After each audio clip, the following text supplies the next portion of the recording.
क्योंकि ये वीडियो कुछ लोगों के शरीर में घी का काम करेगी और कुछ लोगों के मिर्च का, पर हमारा काम है सच्चाई से आपको रूबरू करवाना। आज की इस वीडियो में हम आपको बताएंगे सत्ता पाने का काला राज जो मोदी जी बहुत अच्छे से खेल गए। आज से ठीक 7.5 साल पहले हुआ सत्ता संघर्ष, क्या याद है आपको? उस संघर्ष में भाजपा पर कब्जा जमाने के लिए आडवाणी और मोदी के बीच एक युद्ध छिड़ा था। सुलह समझौता राजनाथ सिंह ने करवाया था। नितिन गडकरी ने भी महत्वपूर्ण भूमिका अदा की थी। दरअसल हुआ क्या था 7.5 साल पहले? तो चलिए हम आपको बताते हैं कि 7.5 साल पहले झगड़ा किस बात पर था। दरअसल बात ये थी कि लाल कृष्ण आडवाणी, जो कि भाजपा के सबसे वरिष्ठतम सदस्य हैं, उन्होंने भाजपा के सामने ये शर्त रखी कि वो उन्हें प्रधानमंत्री पद का उम्मीदवार बनाए। लेकिन नरेंद्र मोदी बिगड़ गए। नरेंद्र मोदी ने सीधी धमकी दे डाली कि अगला प्रधानमंत्री पद का उम्मीदवार उन्हें ही बनाया जाए, और वो भी इसी महीने। ये सुनकर सब सकते में आ गए। खबर जैसे ही दिल्ली पहुंची, आनन फानन में भाजपा हाईकमान की मीटिंग हुई। नरेंद्र मोदी और आडवाणी दोनों के बीच सुलह करवाने का प्रयास हुआ और अंत में ये निर्णय लिया गया कि चुनाव लड़ने के लिए धन की व्यवस्था आडवाणी और मोदी में से जो भी करेगा, पार्टी उन्हें ही प्रधानमंत्री पद का उम्मीदवार बनाएगी।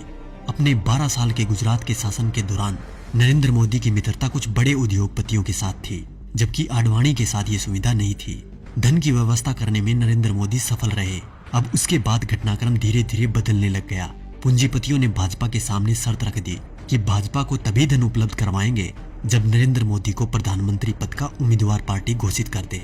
भाजपा को पूंजीपतियों के दबाव के आगे झुकना पड़ा और नरेंद्र मोदी को प्रधानमंत्री पद का उम्मीदवार बनाना पड़ा। आडवाणी नाराज होकर कोप भवन में बैठ गए। उसके बाद धीरे धीरे घटनाक्रम बदला। लोकसभा चुनाव प्रचार के दौरान मुकेश अंबानी ने देश में 22 चैनल खरीद लिए। इन चैनल को ये निर्देश था कि वो दिन रात मोदी का प्रचार करे, उनकी रैलियों के भाषण लाइव टेलीकास्ट करे और समस्त विपक्षी नेता यानी आज के विपक्षी नेताओं पर तंज कसने के लिए कहा गया। मायावती, अखिलेश, केजरीवाल, राहुल गांधी, सोनिया गांधी, लालू समेत तमाम नेताओं पर तंज कसने के लिए कहा गया। मीडिया ने यह काम बखूबी किया भी। तकरीबन 600 वेबसाइटों को मुकेश अंबानी ने खरीद लिया। नरेंद्र मोदी ने 400 रैलियां की थी।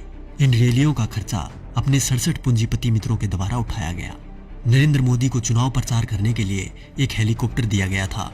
ये हेलीकॉप्टर चुनाव प्रसार के लिए अडानी ने दिया था। जैसे ही परिस्थितियां थोड़ी बदली, देश के प्रधानमंत्री मोदी जी बन गए। अरे मित्रों, मैं तो पीएम बन गया। अरे पीएम बन के कैसा तन गया।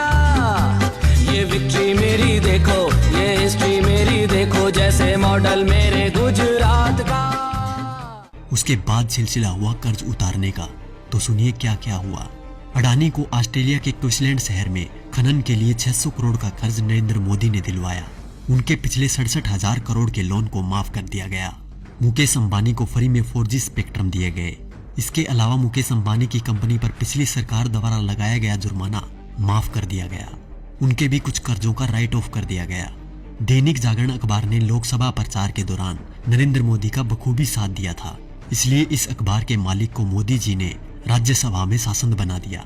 दैनिक भास्कर अखबार, जिसके मालिक वेदांता कंपनी है, उसको मोदी जी ने छत्तीसगढ़ में कोयले की खदान दिलवा दी। जी न्यूज, जिसने दिन रात नरेंद्र मोदी का प्रचार किया और आज भी कर रहा है, उसके मालिक सुभाष चंद्रा को भाजपा ने राज्यसभा शासन बना दिया।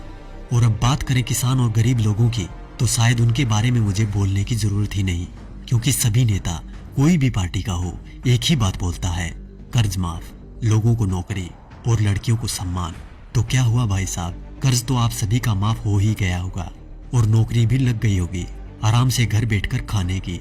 वैसे देखा जाए तो हम जवानों को इस फोन से फुर्सत मिले तब ना।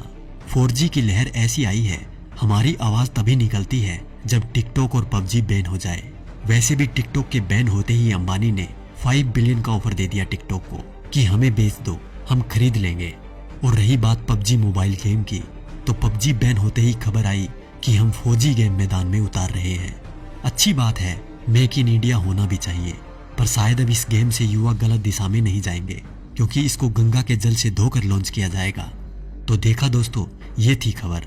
बाकी जो मीडिया दिन रात आपको दिखाता है, वो तो सिर्फ उसका प्रचार है। साथियों, ये खबर हर फोन में होनी चाहिए, जिससे कि बीजेपी की इस करतूत का सबको पता चल जाए। देश हित के लिए जनहित में जारी।